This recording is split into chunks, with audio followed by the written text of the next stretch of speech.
और कल भी हमारी लंच टाइम के बाद की अपॉइंटमेंट है, तो कल भी मैं जब कॉलेज से वापस आऊंगी तब हम हॉस्पिटल जाएंगे। वृंदा की बात पर साधना ने कुछ नहीं कहा।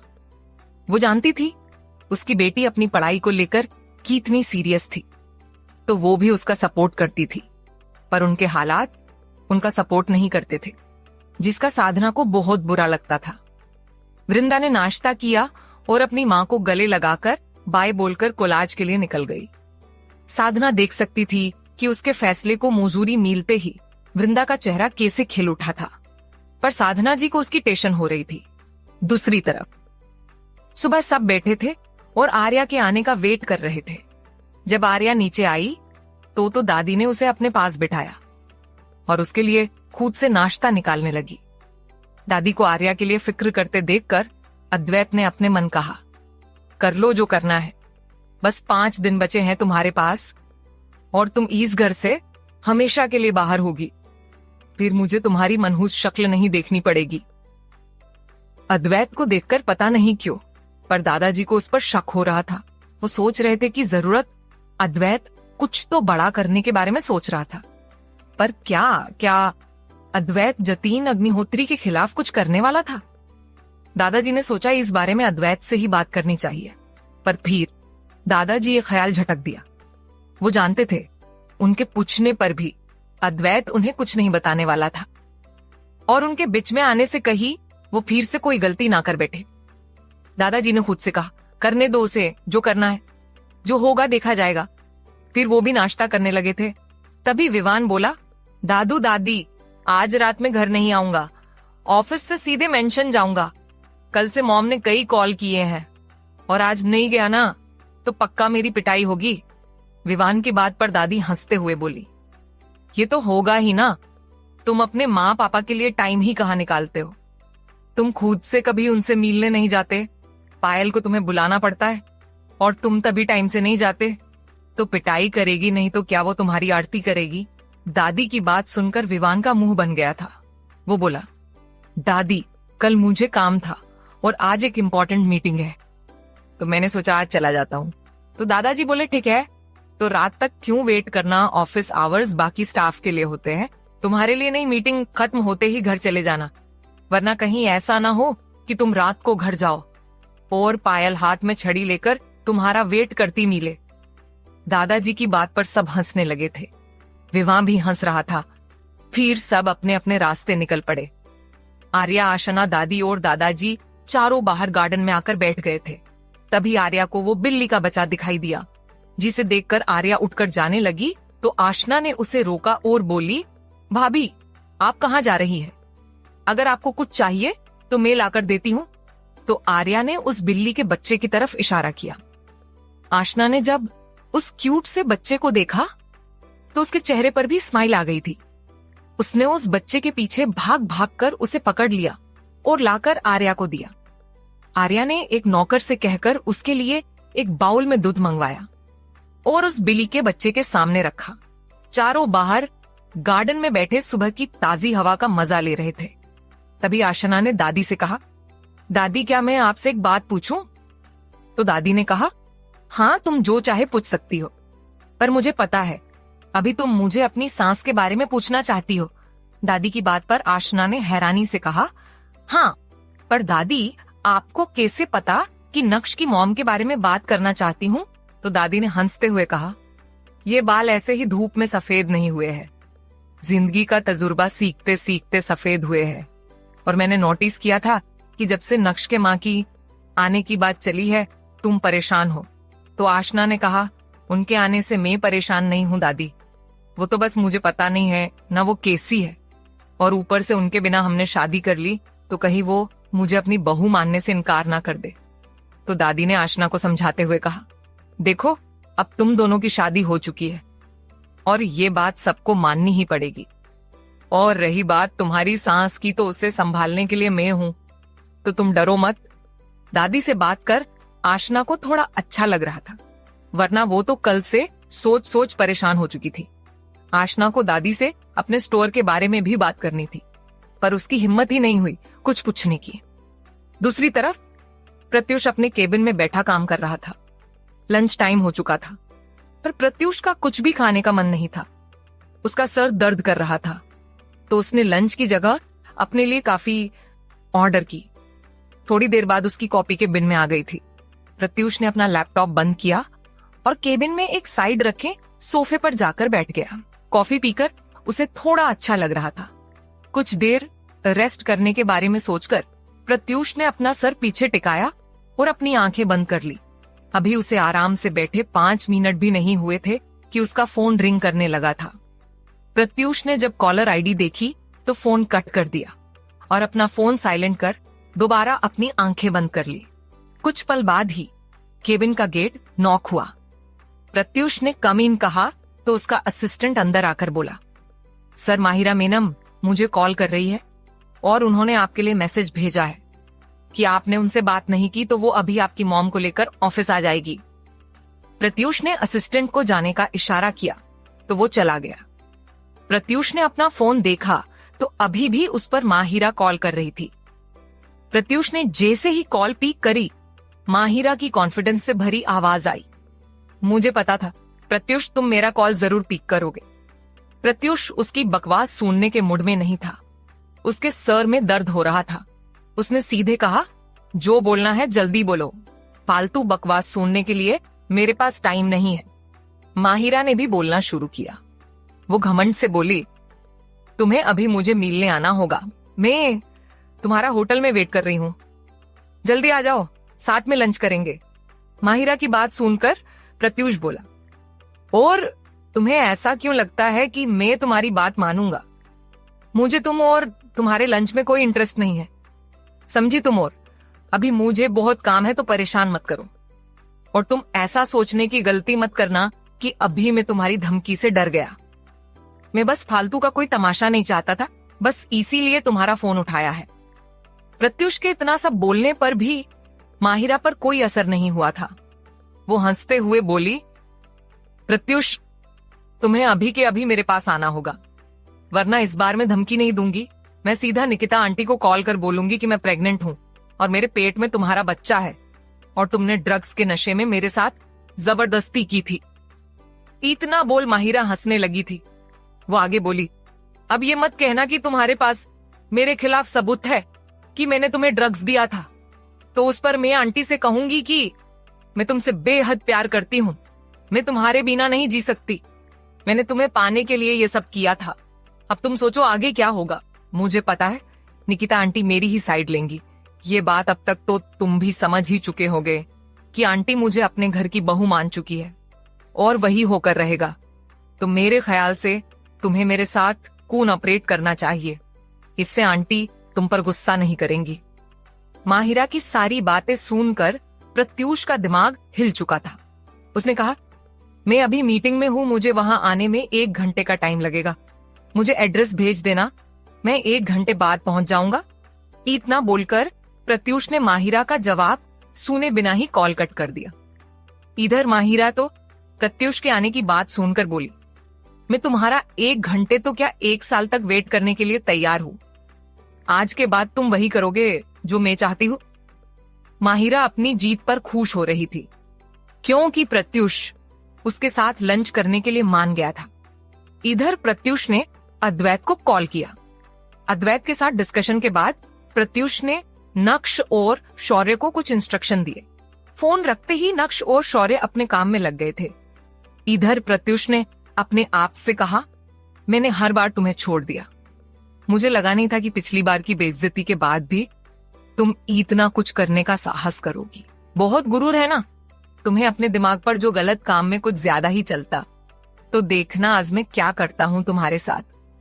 आज के बाद तुम मुझे क्या किसी के सामने सर उठाकर नहीं जा पाओगी, और तब मैं देखता हूँ कि तुम कैसे मेरी मॉम को ढाल बनाकर मेरे पास आने की कोशिश करती हो।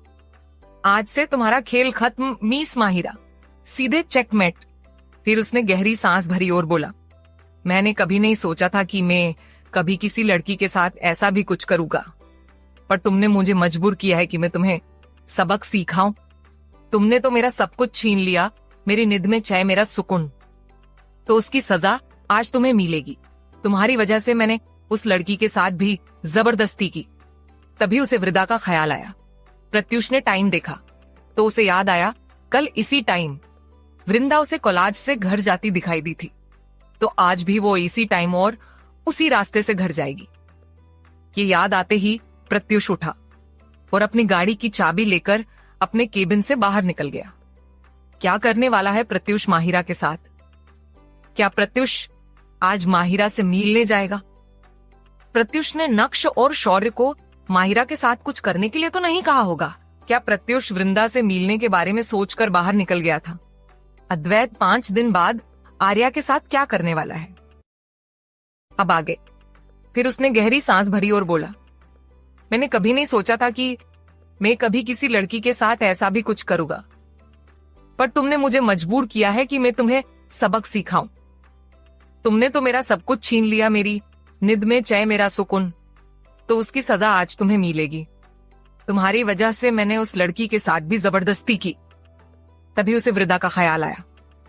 प्रत्युष ने टाइम देखा तो उसे याद आया कल इसी टाइम वृंदा उसे कॉलेज से घर जाती दिखाई दी थी, तो आज भी वो इसी टाइम और उसी रास्ते से घर जाएगी। ये याद आते ही प्रत्युष उठा और अपनी गाड़ी की चाबी लेकर अपने केबिन से बाहर निकल गया। दूसरी तरफ माहिरा होटल रूम में बैठी थी। तभी वहां एक वेटर आया और वो अपने हाथ में पड़ी ट्रे को माहिरा के सामने रखे टेबल पर रखने लगा।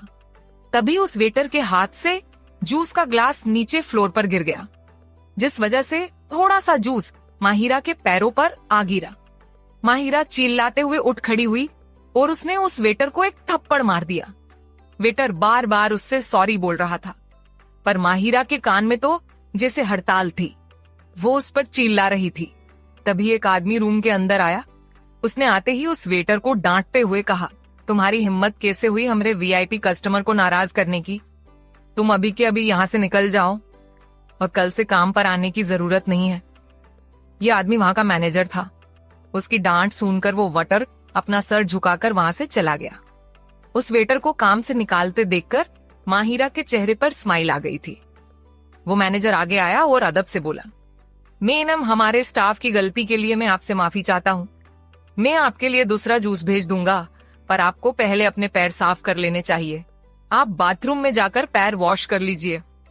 मैनेजर की बात पर माहिरा बाथरूम में चली गई। उसके पैरों पर जूस गिरा था तो उसे साफ तो करना ही होगा। माहिरा के जाते ही मैनेजर ने एक नजर इधर उधर देखा और आधे मिनट बाद रूम से बाहर आ गया। मैनेजर ने रूम से बाहर आकर किसी को कॉल किया और बोला, काम हो गया है सर, जैसा आपने कहा था सब वैसे ही हुआ है। तो उधर से आवाज आई, ठीक है, अब उसके लिए स्पेशल जूस भेजो और उसके बाद तुम्हारा कोई लेना देना नहीं है, बाकी सब पुलिस देख लेंगी। मैनेजर हाँ कहा और वहां से निकल गया। थोड़ी देर बाद जब माहिरा बाथरूम से बाहर आई तो अब उसके चेहरे पर और थोड़ा बोल्ड मेकअप दिखाई दे रहा था। वो अपने पैर साफ करने के साथ साथ अपने चेहरे पर टच अप भी करके आई थी। उसने देखा रूम अब साफ हो चुका था और वहां पर एक ग्लास ऑरेंज जूस रखा हुआ था। ऑरेंज जूस को देखते ही उसका मूड थोड़ा ठीक हो गया था। वो आकर सोफे पर बैठी और जूस पीने लगी। उसे उस जूस का टेस्ट काफी पसंद आया था। जूस खत्म कर उसने अपना फोन देखा तो उसमें अभी भी 1 घंटा पूरा होने में 10 मिनट टाइम था। माहिरा ने स्माइल करके कहा, तुम आ जाओगे तो हमेशा के लिए मेरे होकर रह जाओगे मिस्टर प्रत्युष। तुमने बहुत भगाया है मुझे अपने पीछे, पर अब देखो मैं तुम्हें अपने पीछे कैसे भगाती हूँ। माहिरा वहां रखी मैगजीन उठाकर पढ़ने लगी, पर अब उसे ऐसा लग रहा था जैसे उसे नशा हो रहा था और नशे से उसकी आंखें भारी होने लगी थी। माहिरा को लगा कि कहीं वो किसी ट्रैप में तो नहीं फंसी है। उसने तो आज किसी तरह की ड्रिंक नहीं की थी, तो उसे ऐसे नशा कैसे होने लगा था। माहिरा एक शातिर दिमाग वाली लड़की थी।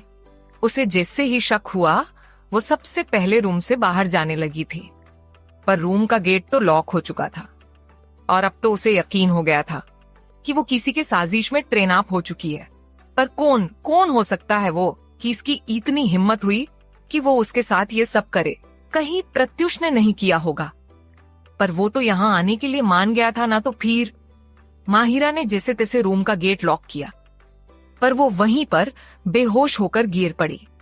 दूसरी तरफ वृंदा का कॉलेज खत्म होते ही वो हमेशा की तरह घर जाने के लिए कॉलेज गेट से बाहर निकली, पर तभी उसे चक्कर आने लगा। वृंदा को पता था उसे ऐसा क्यों हो रहा था। वो अपने बच्चे को परेशान नहीं करना चाहती थी, तो उसने वहीं से अपने लिए एक ऑटो रोकी और उसमें बैठकर घर चली गई। यहाँ प्रत्युष वृंदा के आने का वेट कर रहा था। काफी टाइम बाद भी जब वृंदा नहीं आई तो उसे लगा कि शायद आज वो कॉलेज ही ना आई हो। ये सोचकर वो वापस जाने लगा, पर अब प्रत्युष का मन नहीं था ऑफिस जाने का। उसने अपनी गाड़ी घर की तरफ मोड़ दी। अभी प्रत्युष ट्रैफिक सिग्नल पर रुका था और उसके दिमाग में वृंदा का ही ख्याल चल रहा था। और तभी उसकी नजर सामने से गुजरते ऑटो पर गई जिसमें वृंदा बैठी थी। अब क्या था, प्रत्युष ने अपनी गाड़ी बिना सोचे समझे वृंदा के पीछे भगाई।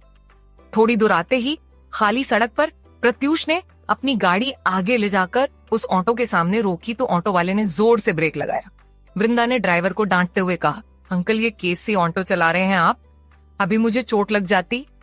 वृंदा कभी किसी से इस लहजे में बात नहीं करती थी, पर अब भी वो अपने बच्चे को लेकर थोड़ी डर गई थी। तभी वो ड्राइवर बोला, मेरी गलती नहीं है, सामने एक लड़के ने गाड़ी बीच सड़क लाकर खड़ी की हुई है तो मुझे अचानक ब्रेक मारना पड़ा। पता नहीं आजकल के लड़के खुद को समझते क्या है। देखो कैसे अचानक गाड़ी हमारे सामने रोकी जैसे हमें रोकना चाहता। उस ड्राइवर की बात सुनकर वृंदा अपना सर बाहर निकालकर सामने देखने लगी, जहां गाड़ी से एक हैंडसम लड़का नीचे उतर रहा था। वो लड़का नीचे उतरा और वृंदा की तरफ आने लगा। वृंदा ने जैसे ही उस लड़के का चेहरा देखा वो शॉक हो गई थी। वृंदा ने मन में कहा, नहीं ये सच नहीं हो सकता, ये वो लड़का नहीं हो सकता, ये जरूर मेरा वहम है। अब तक वो लड़का उसके पास आ गया था, ये कोई और नहीं प्रत्युष ही था। उसने सीधे वृंदा का हाथ पकड़ा और उसे ऑटो से बाहर खींच लिया। वृंदा तो प्रत्युष को वहां देखकर ही इतनी शॉक में थी कि सब एक्सेप्ट करने में उसे आध मिनट लगा। पर जब उसे एहसास हुआ कि प्रत्युष उसे खींचते हुए अपने साथ उसकी गाड़ी की तरफ लेकर जा रहा है, तो उसने छटपटाना शुरू किया। वो प्रत्युष से अपना हाथ छुड़ाने की कोशिश करने लगी। छोड़ो मुझे, तुम कौन हो और मुझे ऐसे क्यों लेकर जा रहे हो? छोड़ो मेरा हाथ वरना मैं पुलिस को बुलाऊंगी, छोड़ो। वृंदा बस उस पर चिल्ला रही थी। चीजें देखकर वो ऑटो ड्राइवर भी आगे आकर वृंदा की मदद करने लगा तो प्रत्युष ने उसे धमकाते हुए कहा, चुपचाप अपनी ऑटो में बैठे रहो, मुझे बस इस लड़की से कुछ बात करनी है, मैं इसे कहीं भगाकर लेकर नहीं जाने वाला। और हाँ यही, पर रुको, इसे घर छोड़ना है। प्रत्युष की बात सुनकर वो आदमी अजीब तरह से प्रत्युष को देख रहा था, पर जब उसने कहा कि उसे वहीं रुकना है तो वो थोड़ा शांत हो गया था। वो उसे घर लेकर जाएगा तो कम से कम वो लड़की तो सेफ रहेगी। वही अब प्रत्युष ने वृंदा को घूरा और बोला, मैं बस तुमसे बात करना चाहता हूं, तो चलो मेरे साथ। प्रत्युष की बात सुनकर वृंदा अपना हाथ छुड़ाते हुए बोली, मैं आपको नहीं जानती और मुझे आपसे कोई बात नहीं करनी है, तो आप मेरा हाथ छोड़ो, मुझे घर जाना है। पर प्रत्युष ने उसका हाथ छोड़ने की जगह उसे अपनी गोद में उठा लिया और गाड़ी की बियंग सीट पर बिठाया और खुद भी अंदर जाकर बैठ गया। वृंदा तो प्रत्युष को अपने सामने देखकर ही इतनी ज्यादा डर गई थी कि उसके हाथ पैर ठंडे पड़ गए थे, और ऊपर से जब उसे अपने बच्चे का ख्याल आया तो उसे बेचैनी होने लगी थी। उस एक पल में उसके दिमाग में कई सारे सवाल घूमने लगे थे। ये लड़का मुझसे चाहता क्या है? कहीं वो मुझे आगे भी अपनी जरूरत के लिए यूज करने के बारे में तो नहीं सोच रहा है? कहीं ये मुझे ब्लैकमेल करके मेरे साथ कुछ करना तो नहीं चाहता? या फिर उसे कहीं इससे मेरी प्रेगनेंसी के बारे में पता तो नहीं चला? अगर इस लड़के को पता चला होगा कि मेरे पेट में उसका बच्चा है, तो कहीं ये लड़का जबरदस्ती मेरा अबॉर्शन तो नहीं करवाएगा? या फिर कहीं ये मेरे बच्चे को मुझसे छीन कर तो नहीं ले जाएगा? पता नहीं कैसी कैसी बातें उसके दिमाग में चलने लगी थीं, और अपने बच्चे के खोने के डर से वो कांपने लगी थी। प्रत्युष ने गाड़ी लॉक की और वृंदा की तरफ देखकर बोला, जब तक तुम मेरे सवालों के जवाब नहीं देती तब तक तुम यहां से बाहर नहीं जा सकती। प्रत्युष की बात सुनकर वृंदा ने अपने आप को थोड़ा शांत किया और हिम्मत कर बोली, कैसे सवाल? तो प्रत्युष बोला, तुमने मेरे बेबी को क्यों मारा? ये बात सुनकर वृंदा पर तो जैसे बिजली गिर पड़ी थी और वो शॉक होकर प्रत्युष को देखने लगी थी। इसका मतलब इस लड़के को मेरी प्रेगनेंसी के बारे में पता चल गया है। वृंदा को अब भी वहां से भाग जाने का मन कर रहा था। वो जल्दी से गाड़ी से उतरने की कोशिश करते हुए गेट खोलने की कोशिश करने लगी, पर कोई फायदा नहीं था, गेट लॉक था। प्रत्युष ने उसके हाथ को पकड़ा और गुस्से से बोला, तुम ऐसे बचकर नहीं भाग सकती। तुमने जो किया है उसका जवाब मुझे देना होगा। तुम्हें मिस वृंदा त्रिपाठी। प्रत्युष की आंखें लाल होने लगी थीं और वो बस वृंदा को घूर रहा था। उसने अपने दांत पिसते हुए आगे कहा, तुम प्रेग्नेंट थी, तुम्हारे पेट में मेरा बेबी था और तुमने ये बात मुझे बताने की बजाय बोर्शन कर लिया। प्रत्युष के मुंह से बोर्शन सुनकर वृंदा ने अनजाने में ही अपनी गर्दन नामे हिलाई, जिसे देखकर प्रत्युष ने उसका हाथ झटका और बोला, झूठ मत बोलो वृंदा, मैंने खुद तुम्हें मेडिकल स्टोर से अबॉर्शन की मेडिसिन खरीदते देखा था। मैंने वहां पर जाकर कंफर्म भी किया था। तुम प्रेग्नेंट थी और तुमने मेरे बेबी को मार डाला, वो भी मुझे बिना पता चले। क्यों किया तुमने, बताओ मुझे। ये बोलते टाइम प्रत्युष की आवाज बेहद भारी और गुस्से से भर गई थी। अब क्या जवाब देगी वृंदा प्रत्युष के सवालों का? क्या वृंदा सच बताएगी प्रत्युष को कि उसने बोर्शन नहीं किया था? अगर प्रत्युष को सच पता चला तो वो क्या करेगा? माहिरा को किसने फंसाया था? अब माहिरा के साथ आगे क्या होने वाला था? वृंदा उनसे अलग हुई और बोली, माँ मुझे तुमसे एक प्रॉमिस चाहिए। वृंदा की बात पर साधना ने कहा, क्या कुछ हुआ है क्या बेटा? किसी कुछ कहा क्या? वृंदा ने नामे अपना सर हिलाया और साधना का हाथ पकड़कर अपने सर पर रखते हुए बोली, आप पहले मेरी कसम खाओ, आप मेरी बात मानेंगे। वृंदा की बात मानकर साधना बोली, अच्छा ठीक है, मैं कसम खाती हूँ। बोलो क्या मनवाना चाहती हो मुझसे? तो वृंदा ने कहा, आप मेरी प्रेगनेंसी के बारे में किसी को नहीं बताएंगी और उस लड़के के बारे में भी। वृंदा की बात पर साधना को समझ नहीं आ रहा था कि वो क्या बोले, पर उसने वृंदा की बात मानते हुए उसके सर की कसम खाई।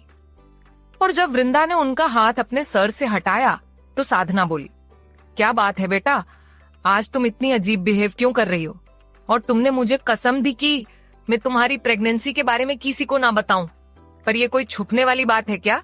कुछ महीनों बाद तुम्हारा पेट देखकर सब जान ही जाएंगे ना। और रही उस लड़के की बात, तो तुमने उसके बारे में मुझे कुछ बताया ही कहाँ है? तुमने तो मुझे उसका नाम तक नहीं बताया। तुम्हें बताना चाहूं तो भी कुछ नहीं बता सकती।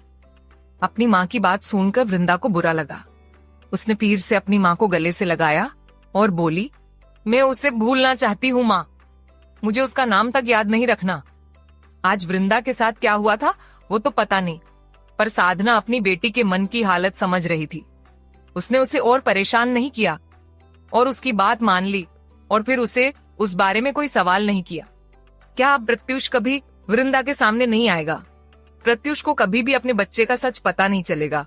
वृंदा अपनी माँ को आज जो हुआ उस बारे में बताएगी। अब वृंदा अपनी प्रेगनेंसी कैसे छुपाएगी प्रत्युष से? दोस्तों, जैसे जैसे ये कहानी आगे बढ़ रही है, आपके कमेंट भी बढ़ने लगे हैं। जो रीडर्स एपिसोड पसंद आने पर कमेंट करके अपनी राय बताते हैं, उन सबका मैं दिल से धन्यवाद करना चाहती हूँ। आपके कमेंट पढ़कर अच्छा लगता है, अपने काम की तारीफ सुनकर दिल खुश हो जाता है और इसीलिए मैं अपने दोस्तों का दिल से शुक्रिया करती हूँ। अब आगे क्या बात है बेटा? आज तुम इतनी अजीब बिहेव क्यों कर रही हो? और तुमने मुझे कसम दी कि मैं तुम्हारी प्रेगनेंसी के बारे में किसी को ना बताऊं, पर यह कोई छुपने वाली बात है क्या? कुछ महीनों बाद तुम्हारा पेट देखकर सब जान ही जाएंगे ना। और रही उस लड़के की बात, तो तुमने उसके बारे में मुझे कुछ बताया ही कहाँ है? तुमने तो मुझे उसका नाम तक नहीं बताया। तो मैं बताना चाहूं तो भी कुछ नहीं बता सकती। अपनी माँ की बात सुनकर वृंदा को बुरा लगा। उसने फिर से अपनी माँ को गले से लगाया और बोली, मैं उसे भूलना चाहती हूँ माँ, मुझे उसका नाम तक याद नहीं रखना। आज वृंदा के साथ क्या हुआ था वो तो पता नहीं, पर साधना अपनी बेटी के मन की हालत समझ रही थी। उसने उसे और परेशान नहीं किया और उसकी बात मान ली और फिर उसे उस बारे में कोई सवाल नहीं किया। दूसरी तरफ होटल में माहिरा की जब आंखें खुली तो उसे ऐसा लग रहा था कि कोई उसे जबरदस्ती से नींद से जगाने की कोशिश कर रहा था। वो चिल्लाने वाली थी, कि तभी उसकी नजर अपने सामने खड़े पुलिस की वर्दी पहने इंस्पेक्टर पर गई और वो अपने सर पर हाथ रखकर समझने की कोशिश करने लगी कि अभी वो कहां पर है। माहिरा ने जब पूरी तरह से अपनी आंखें खोली तो वो अभी भी उसी होटल रूम में थी और वही रखे सोफे पर सो गई थी। पर वो रूम अब वैसा नहीं था जैसे थोड़ी देर पहले था। उसे याद आया कि थोड़ी देर पहले वो बेहोश हो गई थी। माहिरा पूरे रूम को देखने लगी थी और समझने की कोशिश करने लगी कि यहाँ क्या हुआ होगा। वहां पड़े सामान को देखकर वो थोड़ी घबरा गई थी और सबसे पहले तो उसने अपने आप को चेक किया कि उसके साथ कुछ हुआ तो नहीं ना, पर उसके साथ कुछ गलत नहीं हुआ था। वो एकदम ठीक थी। गलत तो अब होने वाला था उसके साथ, जिसके बारे में उसने कभी सोचा भी नहीं होगा। माहिरा ने देखा उसके सामने पुलिस इंस्पेक्टर और 2 लेडी कांस्टेबल खड़ी थी और एक कांस्टेबल ने उसे जगाया था। वहीं एक आदमी पूरे रूम की फोटो ले रहा था। एविडेंस के लिए रूम में बियर की खाली बोतलें पड़ी थी। कहीं पर जूता पड़ा था तो कहीं पर जैकेट तो कहीं पर कोई और चीज। वहां पर 4 ग्लास थे। सिगरेट के पैकेट पड़े हुए थे। सारे रूम में लड़कों की चीजें फैली हुई थी। वहां का नजारा देखकर तो यही लग रहा था कि माहिरा और उसके दोस्तों ने वहां पर पार्टी की थी और अभी वहां पर बस माहिरा ही थी।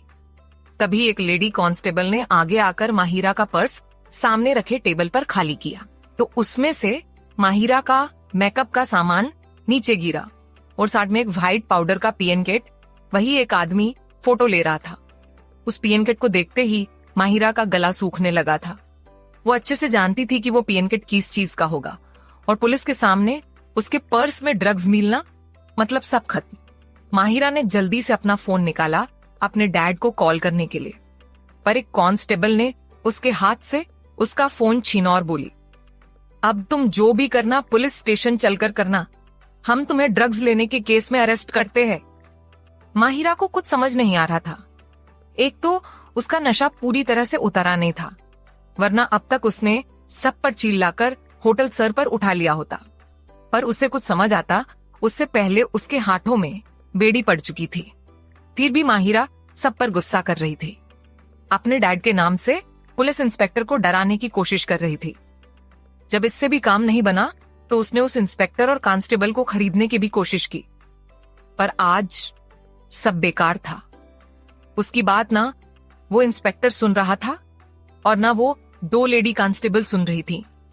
जब माहिरा ने उनके साथ जाने से मना किया तो दोनों कांस्टेबल ने उसे दोनों तरफ से पकड़ा और रूम से बाहर लेकर जाने लगी। माहिरा जो उनके हाथ लगाने से जैसे गुस्से से पागल हो गई थी, उसने कहा, मैं बोल रही हूँ तुम मेरे साथ जो कर रहे हो ये तुम्हें बहुत महंगा पड़ेगा। तुम जानते हो ना मैं किसकी बेटी हूँ, और तुम दोनों पहले मुझे छोड़ो वरना मैं तुम्हें कहीं का नहीं छोड़ूंगी। माहिरा बस कुछ ना कुछ बोले जा रही थी और दोनों से छुटने की कोशिश कर रही थी तो एक कांस्टेबल ने कहा, चुपचाप हमारे साथ चल वरना तेरी सारी अकड़ यहीं पर निकालूंगी। तुझे यहाँ से पुलिस स्टेशन तक सड़क पर पैदल लेकर जाऊंगी मैं। उसे कांस्टेबल की धमकी सुनकर माहिरा डर गई थी। अगर सच में इसने ऐसा कुछ किया तो भले वो बाद में उसके साथ कुछ भी कर ले, पर उसकी रेप्यूटेशन तो मिट्टी में मिल जाएगी। माहिरा अब चुपचाप उनके साथ होटल से बाहर जाने लगी थी। पुलिस जैसे ही माहिरा को लेकर होटल से बाहर निकली, अचानक कहीं से रिपोर्टर भागते हुए उनके सामने आए और माहिरा की फोटोज लेने लगे। इंस्पेक्टर ने जैसे तैसे सबको हटाया और माहिरा को लेकर पुलिस की जीप में बैठ गया और वो वहां से निकल गए। माहिरा ने एक रेड कलर की शॉर्ट ड्रेस पहनी हुई थी। उसकी आंखें लाल और नशे से भरी दिखाई दे रही थी और माहिरा की उसी हालत में रिपोर्टर ने फोटोज ली थी जो कल के पेपर के फ्रंट पेज पर छपने वाली थी। इधर माहिरा सोच रही थी उसके हाथ अचानक ये सब कैसे हुआ। वो सुबह प्रत्युष को अपने जाल में फंसाने के लिए यहाँ आई थी और अभी वो खूब ड्रग्स के मामले में फंस चुकी थी। तभी इंस्पेक्टर का फोन बजा। उसने जल्दी से फोन कान पर लगाकर कहा, यस सर। तो उधर से कुछ कहा गया। उस पर वो इंस्पेक्टर बोला, यस सर, हम अभी हॉस्पिटल ही जा रहे हैं उनका मेडिकल चेकअप करने के लिए। ठीक है सर, मैं उनके सारे टेस्ट करवा लूंगा, आप फिक्र मत कीजिए। इंस्पेक्टर की बात सुनकर माहिरा के पैरों तले जमीन खिसक गई थी। उसे समझते देर नहीं लगी थी कि उसके साथ अभी जो हो रहा है वो सब प्रत्युष के कहने पर हो रहा था और उसने अभी इंस्पेक्टर को उसका फुल बॉडी चेकअप करने के लिए कहा था ताकि वो किसी भी तरह से प्रत्युष पर कोई इल्जाम ना लगा सके। माहिरा को प्रत्युष पर बेहद गुस्सा आ रहा था। वो चिल्लाने लगी थी, मुझे मेरा फोन वापस करो, मैं छोड़ूंगी नहीं। उस प्रत्युष को उसने मेरे साथ ये सब किया है ना, मैं उसे बताती हूँ, मुझे मेरा फोन वापस करो। वो मेरे साथ ऐसा कैसे कर सकता है? उसने मुझे झूठे केस में फंसाया है। माहिरा अब गाली देने पर उतर आई थी, जिसे परेशान होकर एक कांस्टेबल ने उसे एक जोर का थप्पड़ मारा और बोली, चुपचाप बैठ यहाँ, वरना चलती जीप से बाहर फेंक दूंगी और फिर तुम पर एक और केस बनाऊंगी कि तुमने सुसाइड अटेम्प्ट करने की कोशिश की। उसे कांस्टेबल के एक थप्पड़ में ही माहिरा की हालत खराब हो चुकी थी, उसका सर घूमने लगा था। आज तक माहिरा ने कितनों को थप्पड़ मारा होगा, जरा सी गलती होने पर भी वो नौकरों को थप्पड़ मारा करती थी। थोड़ी देर बाद वो हॉस्पिटल में थी। उसके जबरदस्ती सारे टेस्ट कराए गए। उन टेस्ट में पाया गया कि माहिरा ने ड्रग्स का नशा किया हुआ था। साथ में उसका प्रेगनेंसी टेस्ट भी किया गया था। कुछ घंटों में ही माहिरा के अरेस्ट होने की खबर हर न्यूज चैनल पर दिखाई जाने लगी थी। यतीश वालिया, माहिरा के डैड, जब उन्हें इस बात के बारे में पता चला तो वो सदमे में चले गए थे। उन्हें अपनी आंखों और कानों पर यकीन नहीं हो रहा था, पर यह सच था और उन्होंने अपने लॉयर से बेल के पेपर्स रेडी करवाए और पुलिस स्टेशन चले गए। 2 घंटे बाद माहिरा वापस अपने घर पर थी, सही सलामत, पर अब उसकी रेप्यूटेशन सही सलामत नहीं बची थी। उसकी धज्जियां उड़ चुकी थीं। वो किसी को मुंह दिखाने के लायक नहीं बची थी। माहिरा के डैड गुस्से में थे। वो हर एक चीज उठाकर फेंक रहे थे। यतीश ने चिल्लाकर कहा, तुम ऐसा कैसे कर सकती हो? तुम्हें पता भी है तुम्हारी आज की इस हरकत की वजह से मैं कहीं मुंह दिखाने लायक नहीं रहा और इस सब का असर मेरे बिजनेस पर भी होगा। अगर कोई और केस होता तो मैं उसे दबा देता, पर ड्रग्स का केस, इसमें अगर तुम भले जेल ना जाओ, पर हमारी सालों से कमाई इज्जत मिट्टी में मिला दी तुमने। अपने डैड को इस तरह अपने ऊपर चिल्लाते देखकर माहिरा ने कहा, ये मैंने नहीं किया है डैड, मुझे फंसाया गया है। मैं सच बोल रही हूँ, आप मेरी बात का यकीन करो। माहिरा की बात सुनकर भी यतीश का गुस्सा कम नहीं हो रहा था। वो फिर से बोले, फंसाया गया है मतलब? तुम उस होटल में क्यों गई थी? और तुमने अपने कपड़े देखे हैं?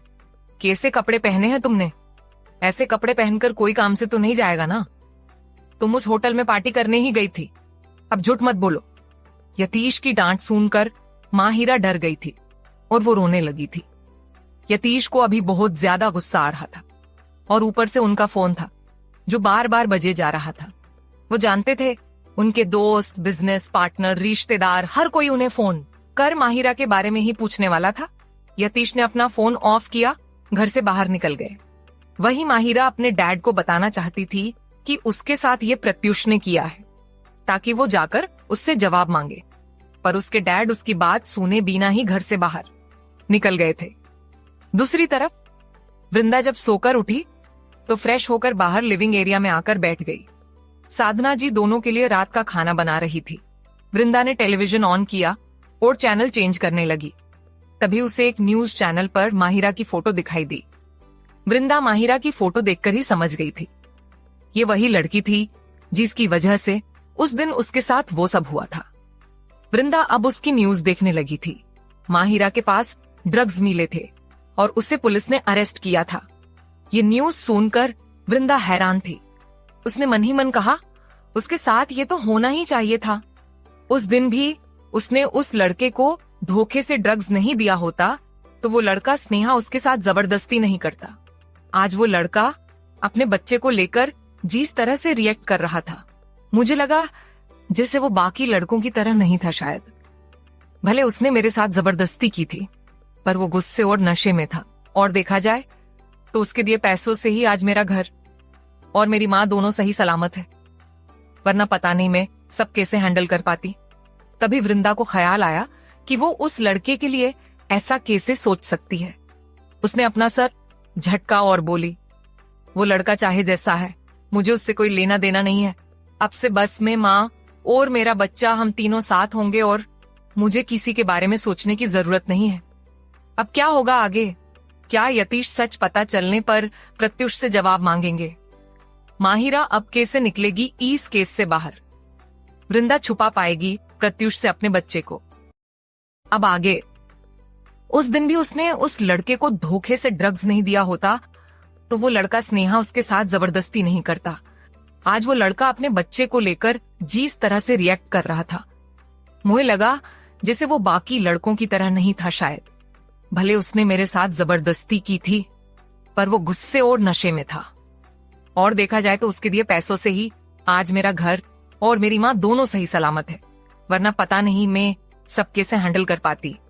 तभी वृंदा को ख्याल आया कि वो उस लड़के के लिए ऐसा कैसे सोच सकती है। उसने अपना सर झटका और बोली, वो लड़का चाहे जैसा है, मुझे उससे कोई लेना देना नहीं है। अब से बस में माँ और मेरा बच्चा, हम तीनों साथ होंगे और मुझे किसी के बारे में सोचने की जरूरत नहीं है। न्यूज में माहिरा को देखकर वृंदा को बार बार वो होटल वाली बातें याद आ रही थीं। उस दिन प्रत्युष भले नशे में था और उसने वृंदा के साथ जबरदस्ती की थी, पर फिर भी उसने उसके साथ जानवरों जैसा बिहेव नहीं किया था और ना ही उसे फिजिकली चोट पहुंचाई थी। और आज प्रत्युष से हुई उसकी मुलाकात को वो अपने दिमाग से निकाल नहीं पा रही थी। तभी साधना उसके पास आकर बैठ गई और बोली, क्या तुम उस लड़की को जानती हो जो इतना ध्यान से उसे देख रही हो? अपनी माँ का सवाल सुनकर पहले तो वृंदा मना करना चाहती थी, पर फिर उसने कहा, इस लड़की को मैं जानती तो नहीं, पर इसे मैंने सामने से देखा है। मैं जब होटल में जॉब करती थी तब ये लड़की वहां कई बार आई थी। साधना भी उस न्यूज को देख रही थी। साधना ने एक नजर वृंदा को देखा और अपने आप से बोली, एक ये लड़की है जो उस होटल में पार्टी करने जाती थी और एक मेरी बेटी है जो उसी होटल में मेरे इलाज के पैसों के लिए काम किया करती थी। कितना अंतर है दोनों में। मैं सच में किस्मत वाली हूँ जो मुझे वृंदा जैसी बेटी मिली है। अब चाहे जो हो, मैं अपनी बेटी का साथ कभी नहीं छोड़ूंगी। दुनिया क्या कहेगी मुझे इससे कोई फर्क नहीं पड़ता। अब साधना को अपनी तरफ ऐसे देखते देखकर वृंदा उनसे लिपट गई और बोली, ऐसे क्या देख रही हो माँ? तो साधना ने उसके सर पर हाथ फेरा और बोली, कुछ नहीं, चलो खाना खाते हैं। फिर दोनों ने खाना खाया और सोने चली गई। दूसरी तरफ निकिता बार बार प्रत्युष को कॉल कर रही थी, पर प्रत्युष का नंबर बंद आ रहा था और अब निकिता को उस पर गुस्सा आने लगा था।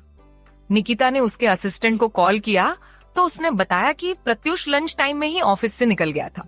फिर उसने दादी को कॉल किया तो पता चला प्रत्युष ऑफिस से घर नहीं पहुंचा है। निकिता को हर हाल में माहिरा के बारे में प्रत्युष से बात करनी थी और एक प्रत्युष था कि उसका कोई अता पता ही नहीं था। निकिता ने फिर अद्वैत को कॉल किया तो उसने भी कहा कि वो कहाँ है उसे नहीं पता। अद्वैत जानता था आंटी प्रत्युष को किस लिए कॉल कर रही होगी और शायद इसीलिए उसने अपना फोन बंद करके रखा था। अद्वैत को उसके सिवा कुछ नहीं पता था, तो वो रिलैक्स होकर अपना काम करने लगा था। इधर निकिता के कॉल के बाद से दादी को प्रत्युष की फिक्र होने लगी थी और वो अद्वैत को कॉल करने वाली थी, पर तभी प्रत्युष घर आ गया था। प्रत्युष सीधा अपने रूम में चला गया था। दादा दादी, आर्या और आशना चारों ने डिनर कर लिया था। दादी ने जब प्रत्युष का उतरा हुआ चेहरा देखा तो दादी ने एक नौकर से कहा कि प्रत्युष के लिए जूस बनाए। थोड़ी देर बाद दादी खुद जूस का ग्लास लेकर प्रत्युष के रूम में चली गई थी। दादी जब रूम में आई तो प्रत्युष बेड पर लेटा था। उसने ना अपने कपड़े चेंज किए और ना अपने शूज निकाले थे। उसके पैर वैसे ही बेड के नीचे थे और वो बेढंगे तरीके से बेड पर लेटा था। दादी अंदर आई और ग्लास टेबल पर रखा और उसके पास बेड पर बैठ गई। दादी ने जब प्रत्युष के सर पर हाथ फेरा तब जाकर उसे एहसास हुआ कि उसके रूम में कोई आया है। उसने अपनी आंखें खोली और दादी को देखने लगा। उसकी आंखें लाल पड़ चुकी थीं और अभी भी उसकी आंखों में पानी था, जिसे देखकर ही दादी समझ गई थी कि प्रत्युष के साथ कुछ बड़ा हुआ था। तभी तो उसकी हालत ऐसी हो गई थी और दादी को एहसास हुआ कि उसे तेज बुखार हो रहा था। उसका शरीर तप रहा था। दादी को देखकर प्रत्युष उठकर बैठ गया और बोला, दादी आप यहाँ, आप सोने नहीं गई अभी तक? आपको कोई काम था मुझसे? दादी ने प्रत्युष के माथे और गले पर हाथ रखकर देखा और बोली, तुम्हारी तबीयत ठीक नहीं थी तो तुमने मुझे बताया क्यों नहीं? अभी अगर मैं यहाँ नहीं आती तो मुझे पता ही नहीं चलता कि तुम बीमार हो। प्रत्युष ने दादी का हाथ अपने गाल पर रखा और बोला, मुझे ज्यादा कुछ नहीं हुआ है दादी, बस काम का प्रेशर ज्यादा था और थकान महसूस कर रहा हूं, और शायद इसी वजह से आज थोड़ा बुखार भी हुआ है, और कुछ सीरियस बात नहीं है। दादी ने अपने दोनों पोते के साथ साथ बाकी सबको भी अपने सीने से लगाकर बड़ा किया था, तो वो उनकी हर पहलू से वाकिफ थी। दादी को पता होता था कब कौन झूठ बोल रहा होता था और कब कौन बातें छुपने की कोशिश करता था। दादी ने प्रत्युष से कहा, नहीं, ये काम की वजह से नहीं है, और भी कोई बात है जो तुझे परेशान कर रही है, और पिछले 2 हफ्तों से तो तुम टेंशन में लग रहे हो। पहले तो मुझे लगा था कि काम की वजह से होगा, पर शायद ऐसा नहीं है। तो बताओ मुझे कि क्या चल रहा है तुम्हारे दिल दिमाग में। प्रत्युष समझ गया था कि दादी ने उसे पकड़ लिया था, पर वो ये बात कैसे दादी को बताता कि उसने वृंदा के साथ क्या किया था। उसने अपनी नजरें चुराते हुए कहा, नहीं दादी, ऐसी कोई बात नहीं है, और अगर ऐसी कोई बात होती तो मैं सबसे पहले आपको ही आकर बताता ना। प्रत्युष नजरें चुरा रहा था, मतलब वो झूठ बोल रहा था। दादी समझ गई थी अब उन्हें क्या करना है। दादी ने उसका का हाथ पकड़ा और सीधे अपने सर पर रखा और बोली, तुझे मेरी कसम, तुम अभी मुझे बताओगे कि तुम्हारे साथ क्या हुआ है, और अगर तुमने मुझसे कुछ भी छुपाया या फिर झूठ बोला तो तेरी दादी मर जाएगी। दादी के ऐसा बोलते ही प्रत्युष ने अपना हाथ खींचा और दादी से बोला, ये कैसी बातें कर रही है आप दादी, आपको तो मेरी भी उम्र लग जाए, आप दोबारा ऐसी बात मत करिए। आप और दादू हमारे लिए सब कुछ है। दादी, मुझसे बहुत बड़ी गलती हो गई है और उसकी सजा भी मुझे मिल गई। इतना बोल प्रत्युष ने अपना सर नीचे कर लिया। दादी ने फिर भी उसे प्यार से पूछा, तुमने ऐसा भी क्या किया है बेटा जो तुम इस कदर टूट चुके हो। प्रत्युष ने उस दिन माहिरा के साथ मीटिंग से लेकर वृंदा के साथ जबरदस्ती करना, उसे चेक देना, फिर उसकी मजबूरी पता चलना, सारी बातें दादी को बताई। प्रत्युष की बातें सुनकर दादी को तो जैसे सदमा सा लगा था। वही अगर कोई और दिन होता तो दादी प्रत्युष को छड़ी से पीटने लगती, पर अभी वो खुद बुखार से तप रहा था। दादी ने आगे पूछा, तुमने कहा कि तुम्हें तुम्हारी गलती की सजा मिली, मतलब? दादी की बात सुनकर प्रत्युष ने हिचकिचाते हुए कहा, दादी, वो लड़की प्रेग्नेंट थी। प्रत्युष की बात सुनकर दादी को एक और झटका लगा, पर तभी वो हैरान होकर बोली, प्रेग्नेंट थी मतलब? तुम कहना क्या चाहते हो? दादी की बात पर प्रत्युष ने मेडिकल स्टोर वाली बात बताई, और ये भी कि उसने बोर्शन की मेडिसिन खरीदी थी। दादी उस पर गुस्सा करते हुए बोली, जब तुम्हें पता चल गया था कि वो लड़की प्रेग्नेंट है तो तुमने उससे बात क्यों नहीं की, या फिर हमसे कहते, हम उसके घर जाते, उससे बात करते। तो प्रत्युष उदासी से बोला, नहीं दादी, तब मुझे कुछ भी नहीं पता था उस लड़की के बारे में। जब मैंने उसकी इंफॉर्मेशन निकाली तब मुझे पता चला कि वो लड़की उस रात की वजह से प्रेग्नेंट हो गई थी। पर अब सब खत्म हो गया है दादी। दादी ने फिर भी कहा, हो सकता है उस लड़की ने अभी तक वो मेडिसिन नहीं खाई हो, क्या पता उसने अपना मन बदल लिया हो। तो प्रत्युष ने नामे अपना सर हिलाया और बोला, मैं आज ही उससे मिला था, मैंने रास्ते में उसे रोका और उससे जवाब मांगा। और फिर प्रत्युष ने वृंदा की कही सारी बातें दादी को बताई। प्रत्युष ने आगे कहा, मैं उसे कभी माफ नहीं करूंगा दादी, वो कैसे अपने ही बच्चे को मार सकती है, उसे मैं नहीं छोड़ूंगा, देखना आप। प्रत्युष की बात पर दादी ने कहा, हाँ, हम उसे नहीं छोड़ेंगे, मैं तो उस लड़की को नहीं छोड़ूंगी, बल्कि उसे बहू बनाकर अपने घर लेकर आऊंगी। दादी की बात सुनकर प्रत्युष पर तो जैसे बिजल गिरी थी। वो शॉक होकर बोला, बहू? आप उसे अपनी बहू कैसे बना सकती है? उसने क्या किया है आपको पता है ना, फिर भी आप ऐसी बात कर रही हैं। दादी ने पहले तो प्रत्युष को शांत किया, उसका सर अपने गोद में रखा और उसे सहलाते हुए बोली, उसने जो किया वो एकदम सही था प्रत्युष। मैं मानती हूँ उसे एक बार तुम्हें उस बच्चे के बारे में बताना चाहिए था, पर गलती तो उसकी भी नहीं है। तुमने उसकी लाइफ बर्बाद कर दी और बदले में उसे पैसे देकर चले आए। अगर तुम उसकी जिम्मेदारी नहीं ले सकते थे तो कम से कम अपनी नशे में की गलती की माफी तो मांग सकते थे। अगर तुमने उस दिन चेक की जगह एक सॉरी का नोट छोड़ा होता तो शायद वो एक बार तुम्हें बताने के बारे में सोचती, पर तुमने तो अपनी गलती का कंपनसेशन दिया और बात खत्म कर दी थी। और रही बात उस 80 के बोर्शन की, तो उसकी जगह अगर कोई भी लड़की होती तो यही करती। अगर उसकी जगह में खुद भी होती तो यही करती। दादी की बात सुनकर प्रत्युष की आंखें बड़ी हो गई थीं। उसे यकीन नहीं हो रहा था उसकी दादी वृंदा को सही बोल रही थी। प्रत्युष को हैरानी से अपनी देखते देखकर दादी बोली, तुमने अभी तक सिर्फ बिजनेस ही सीखा है, दुनियादारी से आज भी तुम अनजान हो। तुम ही सोचो, अगर वो लड़की उस बच्चे को जन्म देती तो दुनिया वालों को क्या जवाब देती, किसका बच्चा बताती। ये तो तुम जानते हो कि तुम उस बच्चे को अपनाते, पर यह बात उसे तो पता नहीं थी ना। उसके लिए तो वो सिंगल मदर ही बनकर रह जाती, और ऐसी लड़की को हमारा समाज शांति से जीने नहीं देता। अगर फैमिली बैकग्राउंड बड़ा हो तो शायद लोग बोलने से डरते हैं, पर जब हमारे पास पैसा और पावर नहीं होती, लोग जो चाहे बोल जाते हैं। और जिन बच्चों को बाप का नाम नहीं मिलता, न उन बच्चों को लोग जो चाहे नाम दे देते हैं। नाजायज, गंदा खून, लावारिस, पता नहीं क्या क्या। और एक माँ कभी नहीं चाहेगी कि उसके बच्चे को इन सबसे गुजरना पड़े। तो उसने अगर मजबूरी में अपना अबॉर्शन कराया भी होगा तो वो गलत तो नहीं है, पर तुम अभी भी गलत हो। तुमने एक मासूम लड़की की लाइफ बर्बाद कर दी है, तो अब तुम्हें उसकी जिम्मेदारी उठानी चाहिए। तुमने जो उसके साथ किया है वो एक दाग की तरह उसके दिल पर लगा होगा, और उसे तुम अपनाकर उसकी और अपनी दोनों की लाइफ सुधार सकते हो। दादी की सारी बातें प्रत्युष समझ तो रहा था, पर वृंदा को अपनाने वाली बात सुनकर वो तो जैसे सदमे में चला गया था। तुम्हारी बातों से मैं इतना तो समझ गई हूं कि उसने अपनी मां के लिए अपनी पढ़ाई से कंप्रोमाइज किया, अपनी सेल्फ रिस्पेक्ट छोड़कर होटल में जॉब करती थी। उसका नाम क्या है? प्रत्युष अपनी ही सोच में था, पर दादी के सवाल से अपने सेंस में आया और बोला, वृंदा त्रिपाठी, हम्मम। तो कल मुझे उसका एड्रेस देना, मैं कल ही उससे मिलने उसके घर जाऊंगी। पहले ही बहुत देर हो गई और बहुत देर नहीं होनी चाहिए। और तुम येलो जूस पी लो, उसके बाद बुखार की मेडिसिन खा लेना। मैं तुम्हारा खाना रूम में भेज दूंगी। इतना बोल दादी रूम से बाहर चली गई। अब क्या सच में दादी कल वृंदा के घर जाने वाली है? और वृंदा क्या कहेगी दादी से?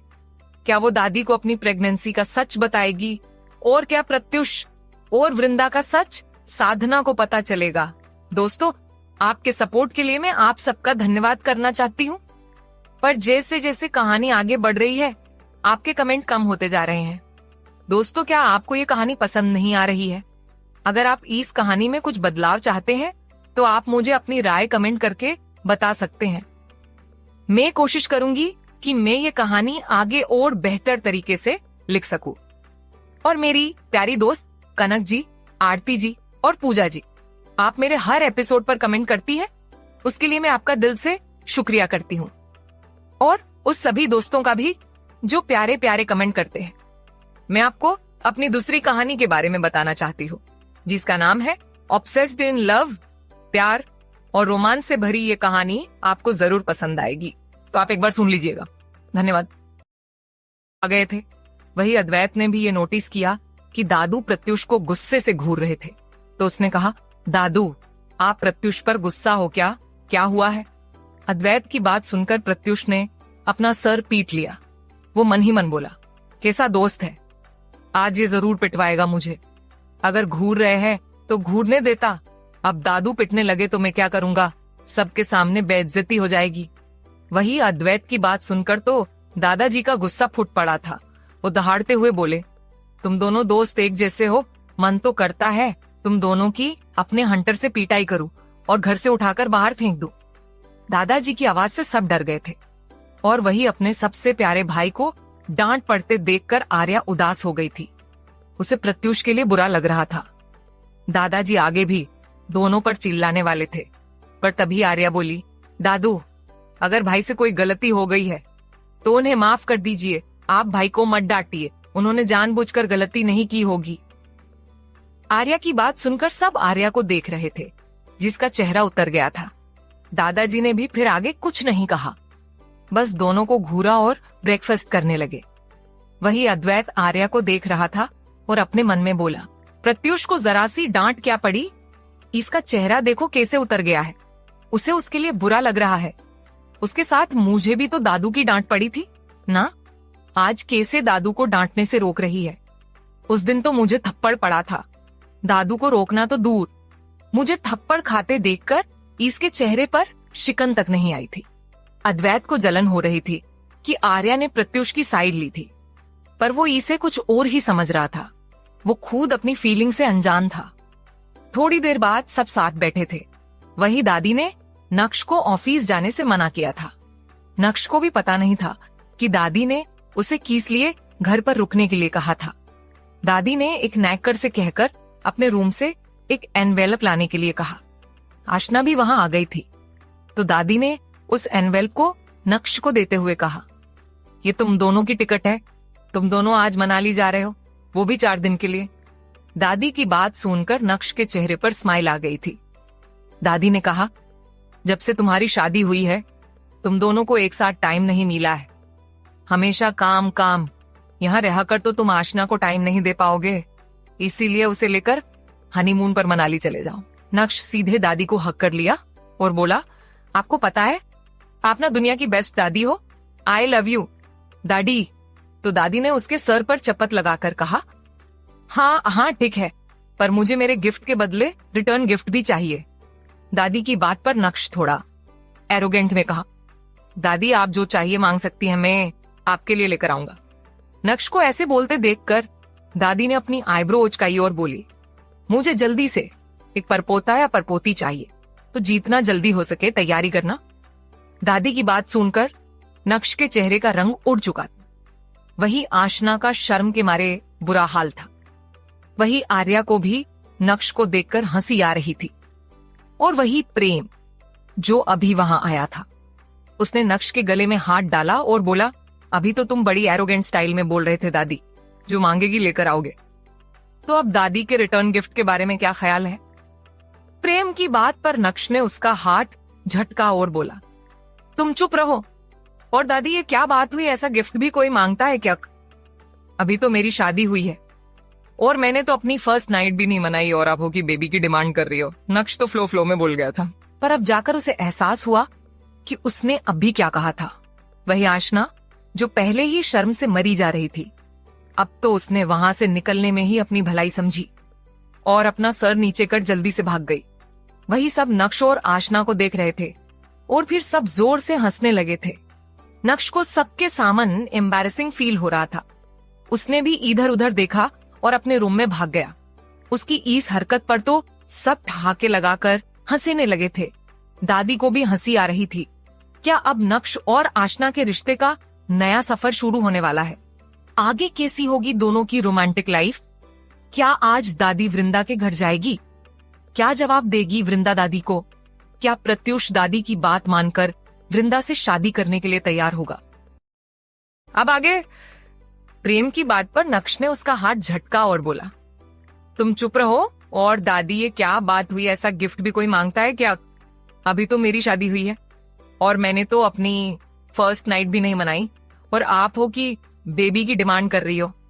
नक्श तो फ्लो में बोल गया था, पर अब जाकर उसे एहसास हुआ कि उसने अभी क्या कहा था। वही आशना जो पहले ही शर्म से मरी जा रही थी, अब तो उसने वहां से निकलने में ही अपनी भलाई समझी और अपना सर नीचे कर जल्दी से भाग गई। वही सब नक्श और आशना को देख रहे थे और फिर सब जोर से हंसने लगे थे। नक्श को सबके सामना एम्बैरेसिंग फील हो रहा था। उसने भी इधर उधर देखा और अपने रूम में भाग गया। उसकी इस हरकत पर तो सब ठहाके लगाकर हंसने लगे थे। दादी को भी हंसी आ रही थी। आर्या को आशना से बात करनी थी तो वो वही बैठी रही। वही दादी ने जब आर्या को देखा तो बोली, क्या मैं तुम्हें रूम तक छोड़ दूं? तो आर्या ने मना करते हुए कहा, नहीं दीदी, अब मैं ठीक हूं। मैं तो आशना को बाय करना चाहती हूँ, इसीलिए बैठी हूँ। मैं खुद से रूम में चली जाऊंगी। दादी ने एक नजर अद्वैत को घूरा और बोली, मैंने इस गधे को भी घूमने जाने बोला था, पर इसने मना कर दिया। अगर ये हाँ बोलता तो मैं तुम दोनों के लिए भी ऐसा ही सरप्राइज प्लान करने वाली थी। दादी की बात पर आर्या ने स्माइल की और बोली, कोई बात नहीं दादी, अभी नहीं तो क्या हुआ, हम फिर कभी चले जाएंगे। आर्या के जवाब से दादी को अच्छा लगा था और वही उन्हें उसके लिए बुरा भी लग रहा था। वो देख रही थी अद्वैत उस पर जरा भी ध्यान नहीं देता था, पर आर्या कोई शिकायत नहीं करती थी। दादी को लगता था कि आर्या अद्वैत से प्यार करती है और इसीलिए हर बार उसकी गलती पर पर्दा डालती है। आर्या की समझदारी देखकर दादी उस पर प्यार आता था। दादी अपने रूम में चली गई और प्रत्युष को वृंदा की इंफॉर्मेशन उन्हें देने के लिए कहा था। दूसरी तरफ विवान के घर में विवान, उसकी मॉम पायल और उसके डैड शेखर साथ में ब्रेकफास्ट करने बैठे थे। आज सारा ब्रेकफास्ट विवान की पसंद का था और वो बड़े मजे से खा रहा था, या यूं कहे कि पायल को इग्नोर करने की कोशिश कर रहा था। कल रात भी पायल ने उससे बात करने की कोशिश की थी, पर विवान अपने डैड के पास ढेर सारी फाइल्स लेकर बैठ गया था और उनके साथ कई सारे प्रोजेक्ट और उसमें आ रही प्रॉब्लम के बारे में डिस्कस कर रहा था। पायल जानती थी विवान उसे जानबूझकर इग्नोर कर रहा था और अभी भी वो वही कर रहा था और पायल उसे घूर रही थी, जिसे देखकर शेखर बोले, पायल ये क्या हरकत है, तुम उसे आराम से ब्रेकफास्ट करने दो, उसे ऐसे मत घूरो। शेखर की बात सुनकर तो पायल और भी चिढ़ चुकी थी। वो अब शेखर को घचरने लगी थी, जिसे देखकर शेखर की बोलती बंद हो गई थी।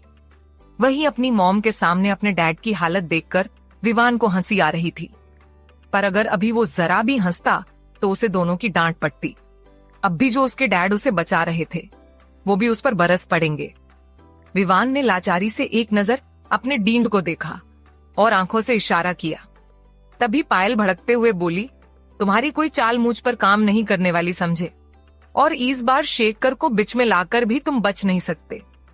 एक तो तुम घर नहीं आते, तुम्हें तो याद भी नहीं रहता कि तुम्हारा अपना भी एक घर है जहां तुम्हारे मॉम डैड रहते हैं, और ऊपर से अब तुम हमसे बातें भी छुपाने लगे हो। तुम्हारी लाइफ में क्या चल रहा होता है हमें तो कुछ भी पता नहीं होता।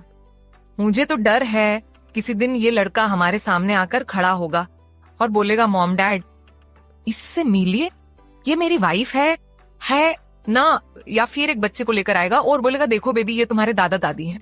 पायल की बातें सुनकर शेखर को हंसी आ रही थी और वही विवान का मुंह बन गया था। दरअसल उस दिन जब वो धरा को लेकर बाहर निकल रहा था तब उसकी नजर अपनी मॉम और उनकी दोस्तों पर पड़ी थी और वो जानता था कि अब उसकी क्लास लगने वाली थी। उसकी मॉम उसे नहीं छोड़ने वाली थी। पहले तो उसे खूब डांट पड़ेगी, फिर वो उससे 1000 सवाल करेंगी और 100 ताने मारेगी, फिर इमोशनल होकर खुद रो पड़ेगी और फिर खुद ही गुस्सा होकर रुठ जाएगी और विवान को उन्हें मनाना पड़ेगा। विवान ने इतनी डांट सुनकर भी कुछ नहीं कहा और अपना सर नीचे करके शांति से बैठ गया। ये उसका ब्रह्मास्त्र था अपनी मॉम से बचने के लिए। विवान को ऐसे उदास देखकर पायल पल भर में शांत हो गई थी।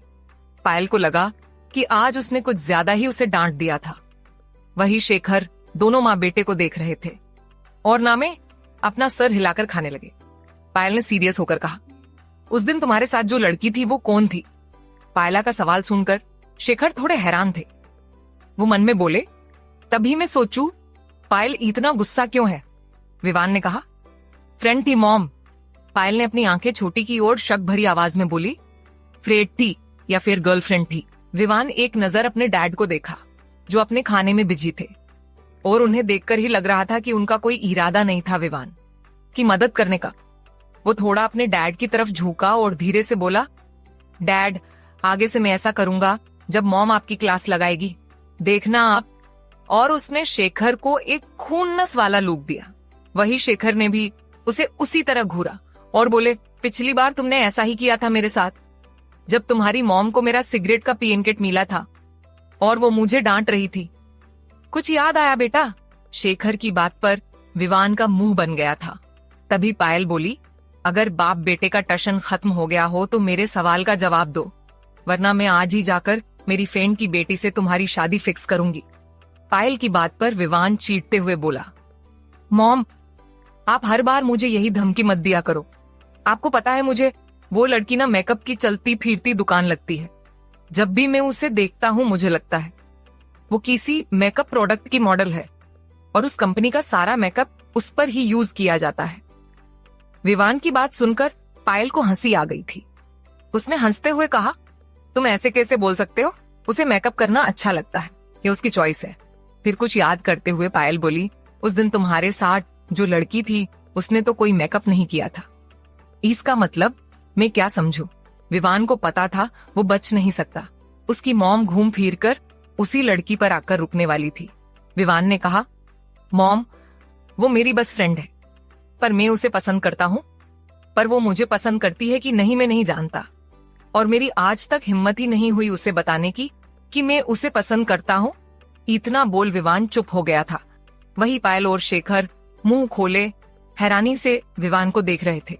पायल ने थोड़ा रूढ़ आवाज में कहा, इसका मतलब बात सिर्फ फ्रेंडशिप तक नहीं रही, तुम उसे पसंद करने लगे हो। पर जब तक हम उसे पसंद नहीं कर लेते तब तक कुछ नहीं हो सकता, समझे तुम? पायल की बात सुनकर विवान उदास हो गया था। उसे लग रहा था धरा अगर उसके मॉम डैड को पसंद भी आती है तो भी दोनों के स्टेटस में काफी अंतर था, और उस वजह से उसके मॉम डैड धरा को रिजेक्ट ना करते। पायल ने आगे कहा, उसका नाम क्या है? तो विवान ने थोड़ा हिचकते हुए बताया, धरा शर्मा।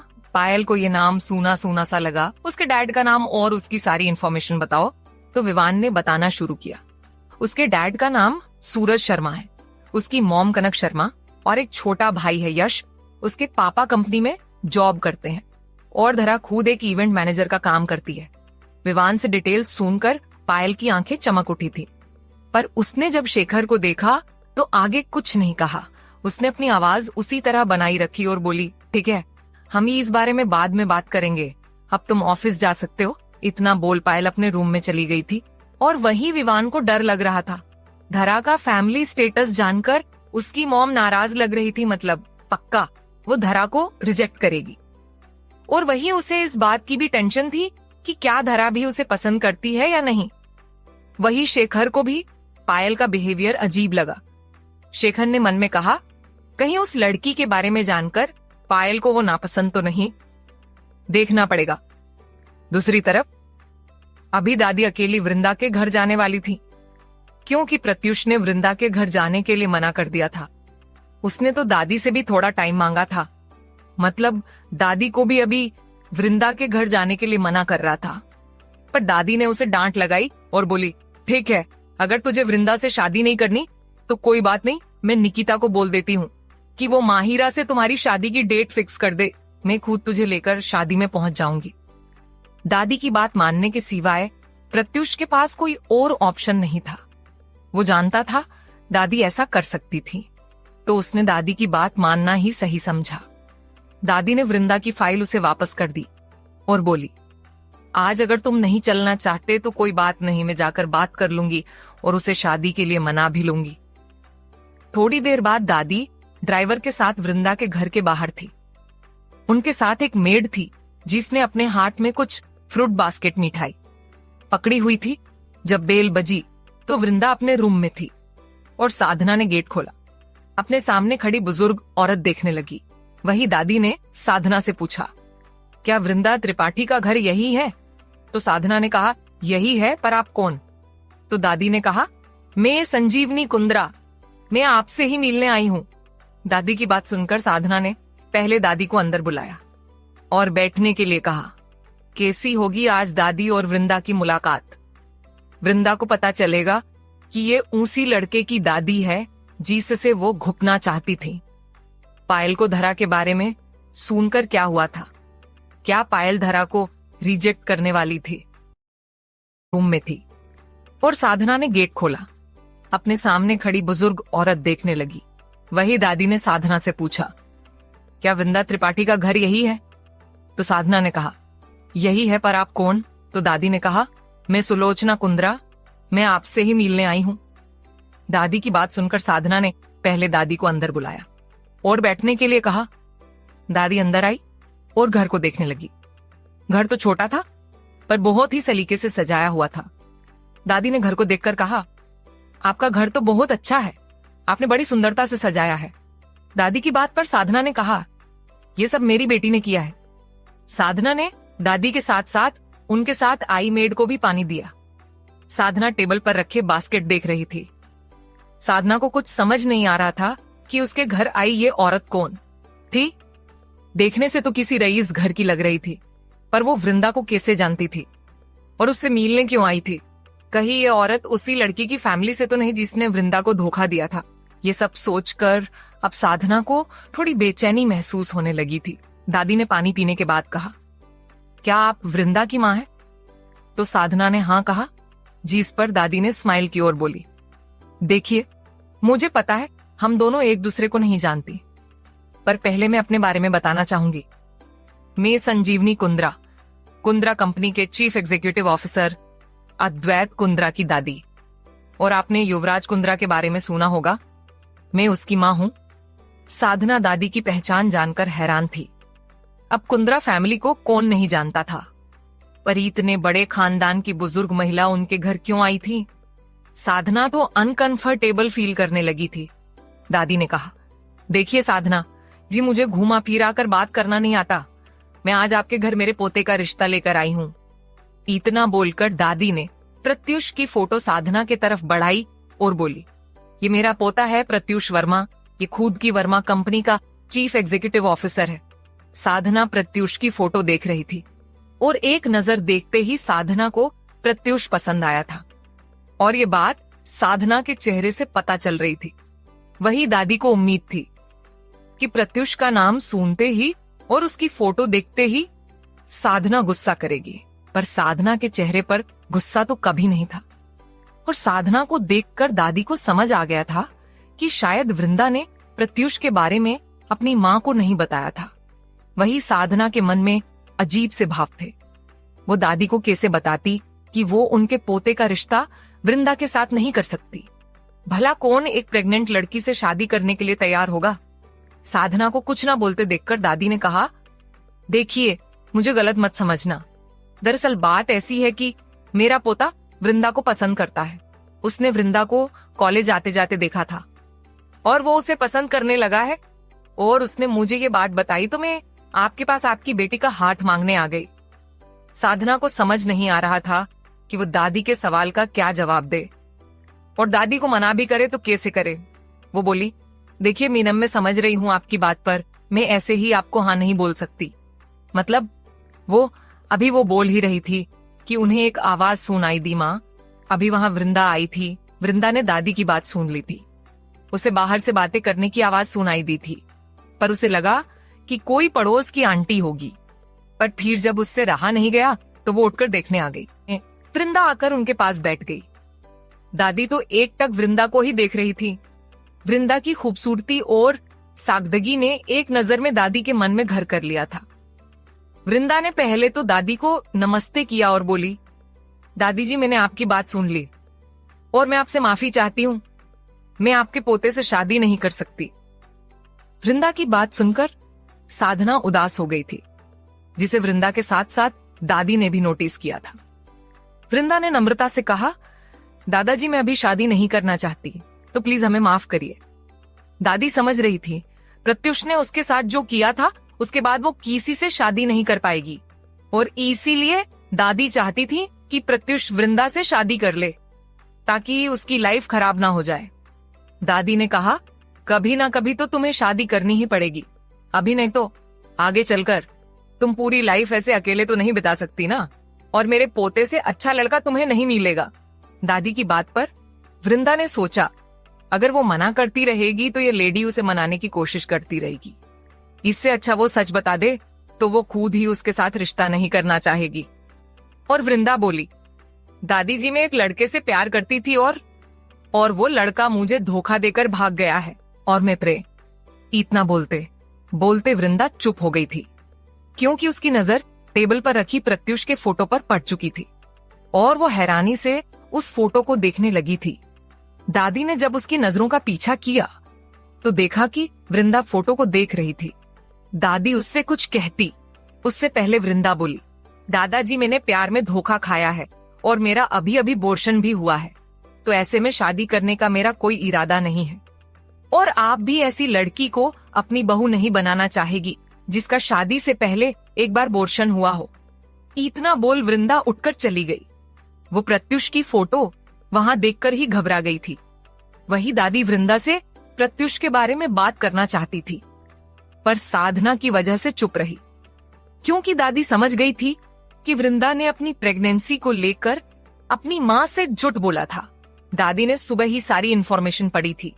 वो जानती थी साधना की थोड़े दिनों पहले ही हार्ट सर्जरी हुई थी। और ऐसे में वो कोई सदमा बर्दाश्त नहीं कर सकती।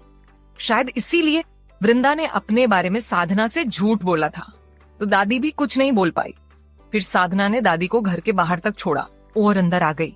साधना को वृंदा के लिए बुरा लग रहा था कि इतना अच्छा रिश्ता आया था उसके लिए, पर एक बात साधना ने नोटिस नहीं की थी कि वृंदा ने दादी से प्रेगनेंसी की जगह अबॉर्शन की बात की थी। दूसरी तरफ प्रत्युष का अपने काम में जरा भी मन नहीं लग रहा था। वो बार बार यही सोच रहा था कि आज वृंदा के घर पर क्या हुआ होगा, क्या कहा होगा वृंदा ने दादी से, क्या वृंदा उसके साथ शादी करने के लिए मान गई होगी। प्रत्युष आज हद से ज्यादा बेचैन था। उसे कोई काम ठीक से नहीं हो रहा था, पर वो अभी घर भी नहीं जाना चाहता था। उसे एक जगह क्लाइंट के साथ विजिट करने जाना था। वो परेशान सा विंडो के पास खड़ा था। तभी उसे अपनी मॉम ऑफिस में आती हुई दिखाई दी और उसे माहिरा का ख्याल आया। उसने अपना फोन निकाला और अपडेट देखने लगा। कल उसके साथ बहुत कुछ हुआ था और वृंदा से मिलने के बाद तो वो माहिरा के बारे में भूल ही गया था। जब उसने देखा कि उसका काम हो गया था तो उसे सुकून मिला। उसने अपने आप से कहा, तुमने मुझे हल्के में लिया था माहिरा। अगर तुम्हें मेरा असली रूप पता होता तो शायद तुम मुझे धमकाने का साहस कभी नहीं करती। मैं अंकल और मॉम की वजह से चुप था, पर तुमने मेरी चुप्पी को मेरी कमजोरी समझा। अब ये तुम्हारी किस्मत है कि तुमने गलत लड़के से पंगा लिया है। तभी निकिता केबिन का गेट खोलकर अंदर आई और बोली, ये क्या तरीका है प्रत्युष। प्रत्युष पलटा और निकिता को देखकर बोला, कभी तो बिना शिकायत लिए आया करिए मॉम। आप जब भी आती है कोई ना कोई शिकायत लेकर ही आती है। बोलिए, आज क्या शिकायत है आपकी। निकिता ने जब प्रत्युष का चेहरा देखा तो उसकी आवाज सॉफ्ट हो गई और उसने पूछा, क्या तुम्हारी तबीयत खराब है। प्रत्युष ने अपनी माँ को चेयर पर बैठने के लिए इशारा किया और वो भी अपनी चेयर पर बैठते हुए बोला, कल खराब थी, आज मैं ठीक हूँ। निकिता ने आगे कहा, कल तुम्हारा फोन ऑफ क्यों था। अपनी माँ की बात पर प्रत्युष ने फीकी सी स्माइल की। उसे पता था उसकी तबीयत खराब थी, तो उसे क्या हुआ था ये पूछने की बजाय उसकी माँ उसके फोन के बारे में पूछ रही थी। प्रत्युष ने कहा, मैंने बंद करके रखा था ताकि अपनी तबीयत खराब होने पर मैं आराम करने की बजाय मुझे माहिरा की करतूत सुननी ना पड़े। प्रत्युष का ऐसा जवाब सुनकर निकिता ने उसे डांटते हुए कहा, कल माहिरा को तुम्हारी जरूरत थी और तुम उसकी मदद करने के बजाय अपना फोन बंद करके बैठे थे। प्रत्युष अब और बहस नहीं करना चाहता था। उसने सीधे कहा, अगर मैं नहीं था तो क्या हुआ मॉम, आप तो थी ना, आप करती उसकी मदद। उसके कारनामे दुनिया ने देखे हैं और आपको उसकी मदद करते भी सब देख लेते। निकिता जानती थी वो चाहकर भी इस केस में खुलकर माहिरा की मदद नहीं कर सकती थी, वरना पुलिस इंक्वायरी में वो भी फंस सकती थी और लोग के सामने उसकी इमेज भी खराब हो जाती। निकिता ने फिर भी कहा, उसे फंसाया गया है। वो ऐसी लड़की नहीं है। जिस पर प्रत्युष ने कुछ सोचा और बोला, मॉम आप कह रही हैं कि उसे फंसाया गया है, तो मेरे पास जो सबूत है उस बारे में आपका क्या कहना है। इतना बोल प्रत्युष ने निकिता को कुछ फोटोज और वीडियो दिखाई जिसमें माहिरा एक आदमी से ड्रग्स ले रही थी। ये उसी दिन की वीडियो थी जब माहिरा ने प्रत्युष को ड्रग्स दिया था। निकिता तो शॉक होकर उसके फोन में देख रही थी। फिर प्रत्युष ने कहा, और आपको एक और बात बता दूं, माहिरा ने अपने क्लाइंट को ड्रग्स देकर उसके साथ हुकअप करने की भी कोशिश की थी और वो उसे धमका रही थी कि वो उसके बच्चे की मां बनने वाली है। इतना बोल उसने माहिरा की उस दिन की बातें निकिता को सुनाई जिसमें वो प्रत्युष को धमकी दे रही थी कि वो अगर नहीं आया तो वो उसकी मां को बताएगी कि वो प्रेग्नेंट है। प्रत्युष ने पहले ही उसकी कॉल एडिट करके रखी थी। वो सब सुनने के बाद तो निकिता खुद हैरान थी। तो वो प्रत्युष से क्या ही कहती। वो बिना कुछ बोले वहां से चली गई। क्या करेगी निकिता अब? क्या माहिरा निकिता को सच बताएगी?